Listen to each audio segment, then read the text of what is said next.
Bem, vamos falar então sobre nós. Quem eu sou? Quem você é? Quando a gente chega no emprego novo, normalmente a gente quer entender o cenário. A gente quer encontrar as pessoas que eu posso confiar, as pessoas que eu não posso confiar, onde eu vou ser aceito, qual o tipo de empresa. A gente começa a querer mapear o território para poder fincar ali as nossas estacas e fazer o nosso trabalho. Só que a gente esquece de olhar um pouco para dentro e entender quem eu tenho que ser neste lugar. Será que eu tenho que repetir os padrões do emprego anterior? Será que eu vou lidar com o mesmo tipo de chefe, com o mesmo tipo de equipe, com a mesma demanda do negócio? Empresas, por exemplo, o gerente financeiro de uma empresa A pode ser completamente diferente do perfil do gerente financeiro da empresa B, pelo modelo de negócio, pelo tipo de pessoas, pelo estado de maturidade da empresa. Então, a gente tem que entender primeiro o nosso papel. Quem eu sou, como eu estou me sentindo? O que eu estou trazendo? O que eu estou repetindo? O que eu tendo? Quais erros eu tendo a repetir aqui? A gente muitas vezes esquece que nós somos o nosso grande empecilho. Então, antes de querer fazer qualquer tipo de modelo de gestão, comece a olhar para você. O que eu tenho que desconstruir do meu papel anterior? Agora, antes de eu entender o que eu tenho que entregar, eu tenho que entender o que meu cliente quer de mim.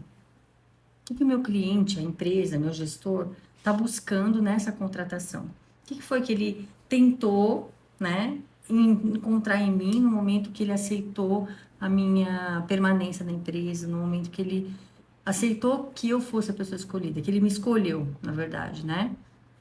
Então, a gente tem que entender, primeiro, o que eu não posso repetir, o que eu não posso trazer do emprego anterior, o meu papel, eu estou ocupando uma cadeira, esse cargo não é sobre a Alessandra, sobre você, é sobre o momento da empresa que envolve aquela posição. A posição sempre é criada para evitar problemas e para corrigir falhas, né? Então, a gente resolve o problema e evita os futuros. Então, qual é exatamente a demanda que a tua cadeira, o teu cargo pede? Você tem que ter essa clareza, com muito diálogo com o teu líder, com os seus líderes, para você poder entender o que eu não posso ser aqui. O que o perfil dessa empresa não permite que eu tenha. Por exemplo, uma empresa multinacional, ela tem um tipo de permissão que você atue, né? Eu sempre digo assim, quanto maior a empresa, menor você é dentro dela, porque você tem que cumprir processos já muito estabelecidos, estruturados, muita alçada de aprovação, muita política desenhada. Então, dentro de uma multinacional, você tem um campo mais limitado de atuação. Já numa empresa menor, você é maior. Ou seja, a empresa maior, você é menor dentro dela pela limitação. E numa empresa menor, você já é maior porque você representa muito mais, porque você tem mais autonomia, um campo de atuação maior, você não tem tanta burocracia, você pode criar o processo, você pode criar ali um modelo de trabalho. Então é importante você saber que tipo de empresa você está atuando. Qual é a alçada? Quais são as barreiras reais que você vai lidar? Empresas menores, a barreira geralmente é o perfil do dono, né, o temperamento dos donos, a, a, a centralização e algumas particularidades. Já a empresa maior é uma política, é muita concorrência.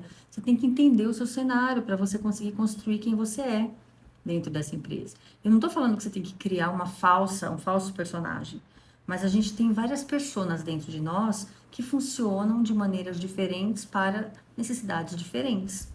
Então, não adianta você pegar um modelo pronto e colocar nesse cargo, trazer suas ideias prontas e executar ali. Não. Você tem que olhar no olho de cada liderado, no olho do seu chefe, entender o que as pessoas sentem, as necessidades, os medos, inseguranças que elas têm. Porque todo mundo no mundo corporativo é movido a emoções, é movido à insegurança. Aquela crença, sabe, da escassez, de perder o emprego, de se eu perder o emprego, eu vou parar debaixo da ponte, vou viver na escassez, vou perder o que eu tenho. As pessoas são movidas pelo medo da perda. Então, quando esse medo se faz presente, normalmente a gente entra num estado de alerta, de luta ou de fuga. Então, a maioria das pessoas no mundo corporativo são pessoas que têm o senso de luta muito aguçado. Então, elas são concorrentes, elas são imediatistas, são reativas, impulsivas, elas criam cenários de conflito, são conflituosas. Então, entenda primeiro cada pessoa que você vai lidar no seu ecossistema e constrói uma estratégia de relacionamento. Não tente ser quem você era no emprego anterior. Acione o teu senso, os seus sentidos para construir a percepção que você precisa para atuar nesse lugar. Até que você construa uma persona confortável do seu papel, sabe? Mas não se deixe trair pela sua necessidade de aprovação, pela sua necessidade de aceitação, de validação, de elogio, de reforço positivo, porque isso vai ser um problema se você viver à base da necessidade de agradar os outros, ou da necessidade de agradar só a si mesmo também, sabe? Percebe que é uma linha tênue entre eu agradar demais a mim, fazer o meu papel, fazer o que eu quero, fazer o que é certo, e entender o que a empresa quer de você, o que a cadeira, o cargo exige de você, para você conseguir atender expectativas. Porque não é só sobre você fazer o que você quer e nem só sobre fazer o que a empresa precisa. Você tem que achar um meio de ser um consultor, um mentor dentro desse papel. A empresa, na verdade, contrata o seu cérebro para você trazer a inovação, o teu conhecimento, aplicar o que você sabe. Só que muitas vezes isso se torna uma barreira porque a gente quer fazer o que me agrada. Ou você faz demais o que se agrada, ou faz demais o que agrada seu chefe. E você se perde do seu papel. Então, encontre a melhor versão de você, se desenvolvendo, aprendendo, lendo, ouvindo as pessoas mais experientes, observando os cenários, vai para uma reunião, vai desarmado, vai observar o comportamento das pessoas. Aliás, eu já digo de antemão, se você tiver que aprender algo novo, se você já é um gestor e quer reciclar conhecimento, quer se tornar mais ágil no seu papel, com mais excelência, vai aprender sobre comportamento, sobre perfis de pessoas e sobre comunicação oratória, que é o que você mais vai usar. Precisa se comunicar bem, se relacionar bem e também entender as demandas das pessoas, porque a base técnica já foi superada, né? Normalmente, quando você se torna um líder, você não tem mais que ficar na execução, você tem que ficar na mediação, na articulação. As pessoas vão olhar para você e buscar se espelhar em você, né? Então, entenda qual é o seu papel, qual é a versão de você que mais vai funcionar nesse começo, neste momento, em fases, por exemplo, diferentes do ano, em sazonalidades. Você não é uma coisa ou outra, né? Você é multicoisas, você tem multitarefas, multipotencial, na verdade. Você pode, numa régua de 0 a 100, de 0 a 10, transitar para o meio, entre o meio termo, o equilíbrio, nem de mais e nem de menos.